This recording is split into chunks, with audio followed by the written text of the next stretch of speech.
Well, hey everybody, it's the 17th day of March 2025. I'm Jan Erickson and this is As Above So Below. Well, we have snow. Wet, sloppy snow. But I think we can get out of the driveway without running the snow blower. Maybe it'll go away this week, I don't know. Anyway, let's take a look at the rune for today from the Elder Futhark. We have Isa. We haven't had Isa in a while. Isa is one of the Norn runes. It's actually the 11th rune, excuse me, of the Elder Futhark.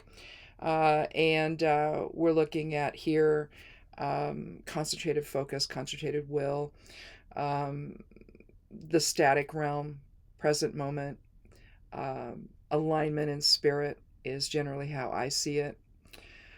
So let's see what the Geomancy runes have to say for the below side and the ego side.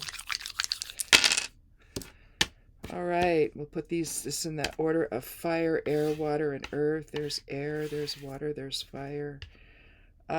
This is going to be acquisitio. Its opposite, that'd be gain. Its opposite is omissio, which is loss. Now, that can be financial. Or it could get even more strange. Where is it? There it is. Or it can get even more strange, and it can be energetic. So, or it could be, say, if you could have the gain of health. Say you're sick and you get better. That would be an example of acquisitio. Omissio. Could be the same thing, the loss of the illness. So it just kind of depends on what's going on in your life, how this impacts it, though. But acquisitio can actually mean, I mean, it can mean overconfidence. It can mean excessive behavior. It can mean an increase of whatever, really, or a gain of anything at all. It could be financial. It could be just basically the increase of anything, really. So the increase of alignment and spirit, maybe. It could be that with Isa. Let's go ahead, though, and shuffle just a little bit more, and we'll take 3 cards and see what they have to add to the whole thing. Define it down a little bit further. If we get a run on Pentacles, for example, then it's going to indicate to us that it's going to be probably some material gain, and maybe a concentrated focus will help you get there versus one that's scattered or impulsive, maybe. But again, Hagalaz, Nathis, and Isa are the 3 Norn runes in the Elder Futhark, and I give them more weight because of them being Norn runes.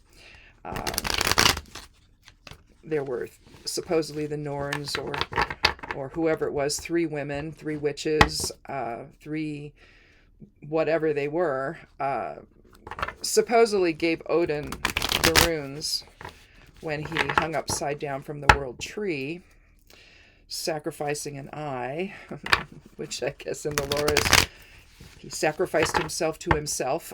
So I don't know, but that's how he ended up with 1 eye for enlightenment. And so I cut the deck, took the lower half, and we have 2 from the major arcana. One is the Wheel of Fortune. So again, you know, it could be that this is some kind of success today. We have increased success through maybe concentrated focus, alignment in spirit. We have the Hermit as well, and we have the Page of Pentacles. Pentacles, again, would indicate somebody who's, the Page is very studious. It's a student. Getting education would be part of Pentacles, also part of air, maybe. Also maybe fire. But let's go ahead before we do anything else. Let me get the calculator out here and figure out what our overall numerology is. So I'm going to do this 2 ways. I'm going to put the 11 in. That's the master number for awakening and enlightenment. That's the number for Isa. And we'll start out, we'll just add that in. Normally I'd like to keep it separate, so I'll probably do the numerology 2 different ways. one with Issa and one without. So there's 9 from the Hermit, nothing for the Page, and then 10 for the Wheel of Fortune. That gives us a 3 numerology. Let me write that down. And then if we bring up my calculator again, if we don't put 11 in there, and we have 9 and 10 would be 19, which again, 9 and 1 is 10, which 1 and 0 is 1. So you're looking at new beginnings, talent, leadership, maybe. So with that concentrated focus, you could align that with that.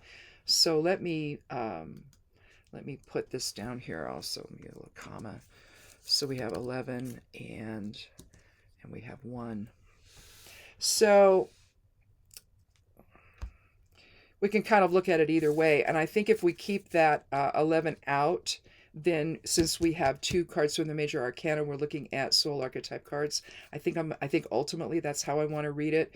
And so for new beginnings and leadership and talent, based on higher awareness and awakening and enlightenment, we start out with the Hermit.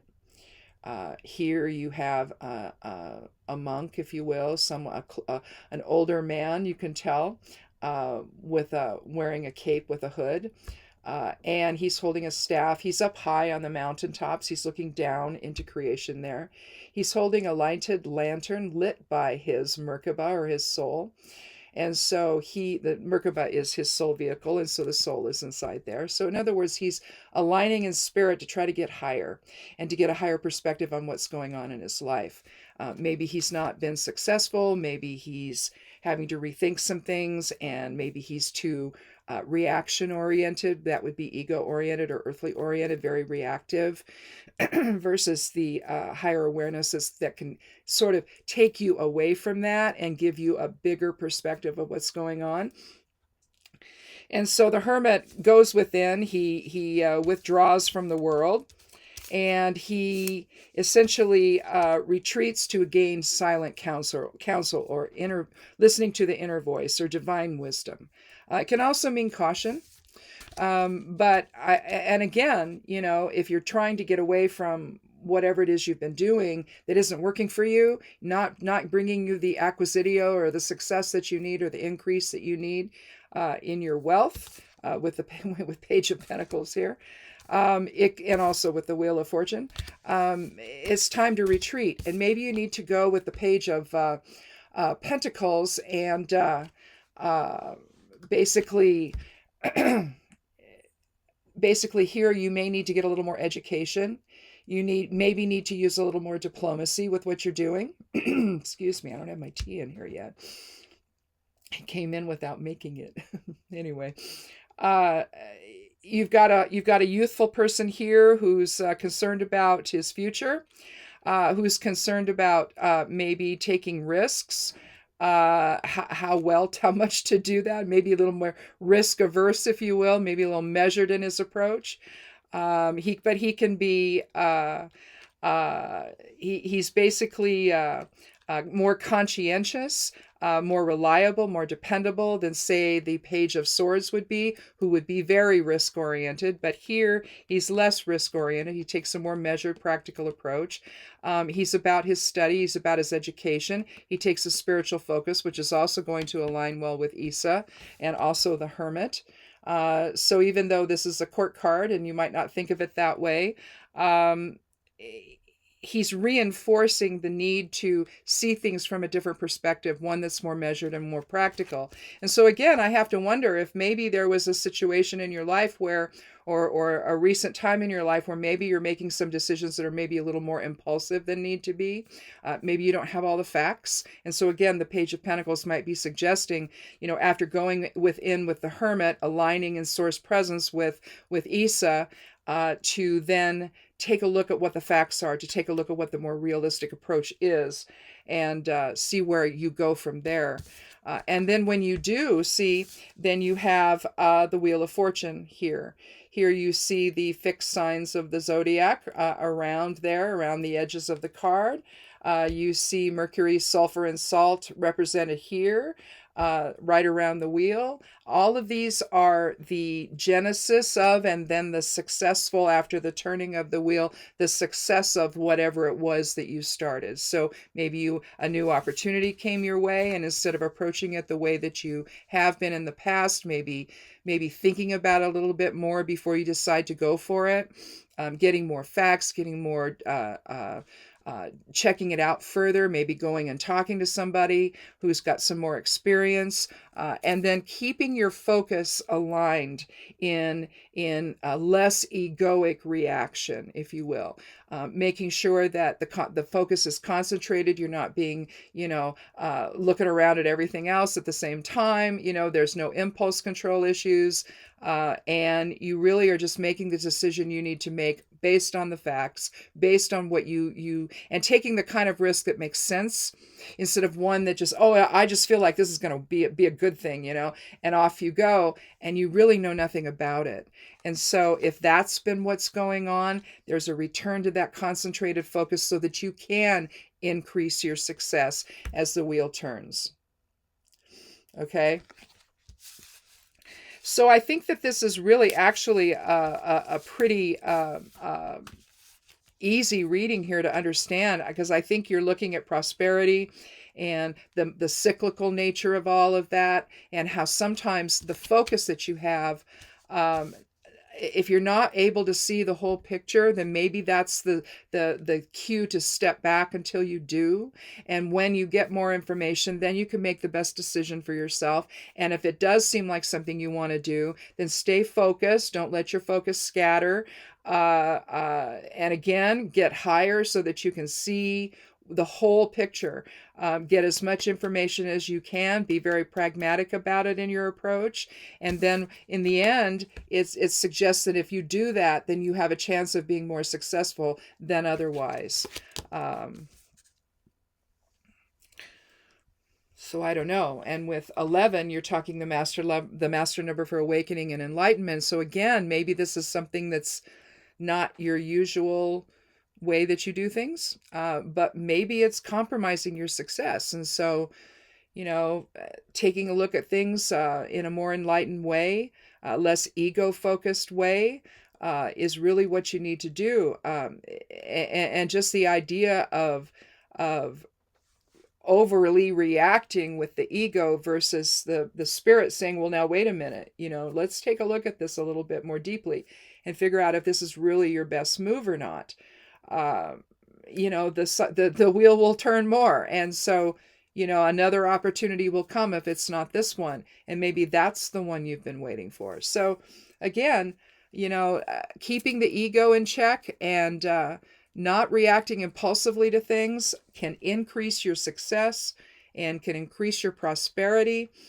But it's all about not letting the ego determine any of it. We don't think about ourselves as souls. We think, well, that's later when we die. We reach. It's like, no, you're a soul. The only reason you have the body is the soul needs a vehicle. The only reason you're in this experience, this life that you're in, is to gain knowledge to take back to the collective. So the whole, collective consciousness, essentially, back to the creator, if you want to look at it that way, and to expand the creator's knowledge. So you can't do that if you're flitting here and there. You've got to be in a space where you can focus, you can concentrate, you can manifest what you need to manifest, but you do that from the standpoint of wisdom, higher wisdom versus ego reaction. So that's really, which is really what these readings are all about. When we say as above, so below, we mean who we are as souls. We need to manifest that here below in physical reality. And as we see, that doesn't always happen. In fact, more often than not, it doesn't. And so, because I don't think people are conscious of that. It's a separate idea from their everyday reality. And I think that the goal that we all have as souls incarnated into this experience is to remember that's what we are. And to have the highest type of vision and mindset and reactions and perceptions, that are based on and guided by the soul itself versus, the more fun reactive ego that doesn't always get us where we need to go. So time to make that switch, time to engage in that awareness. And then from there, instead of just the 11, we also have the 1, that fosters new beginnings and talent and leadership and innovation. And I mean, 1 can also represent the sun sign, the self, if you will. Although some other types of astrology would argue that the most important influence is your rising sign or your ascendant. So instead of me being just a Libra, my rising sign is Virgo. And so you'll see when you find that out, when you look for what your rising sign is, you may see more of yourself in that than you do in your sun sign, so your astrological sign. Or you'll see some pretty big characteristics that you get from that. So anyway, I guess that's it. Thanks a lot for watching, and just think about this today in terms of how you approach an increase in success and in prosperity, and in not just about what you acquire, but what you learn also along the way, and staying focused, and not allowing the ego to drive everything that you do. So anyhow, check out the blog over at Stepping Aside. The web address there is imsteppingaside.com. If you forget, click on more below the video and a little window will open. It's up there at the top, and then everywhere else I am is down at the bottom. So anyhow, check all that out. There's also the forecast that went out on Sunday morning in the midnight hour. Also the correspondences for Work and Magic, if you're into that. Sometimes it's nice to make sure everything is in its proper place before you do a ritual, say a healing ritual. What's the most positive time you can do that? You can find that there, and stuff like that. And I guess that's it. I guess that's all I have to say. I do a write-up of these, both the ones I do a reading on Mondays and Thursdays, if you haven't been here before. And if you haven't, welcome. And I hope you'll click subscribe and come back. But I do a small write-up, it's just called the reading notes and there's a link to the video and all that there. So if you want to take a look at that, that's over there on the blog. I also publish it over on Substack. I'm there as well. My Substack's called Witch Notes, or it's also under Jan Erickson, either way. So I guess that's it. That's all I need to tell you about. Oh, I hope you got out and saw the eclipse, the lunar eclipse. That was pretty cool. I got some pictures, but of course it doesn't really show it. I don't know how these people get those pictures. I think it takes a bunch of them together that they then put together, and it comes out that way. Or they have some other type of camera and they use a filter or something. I don't know, but I never get the color on it. So anyway, but I got some cool pictures anyway. I might put those up on the blog.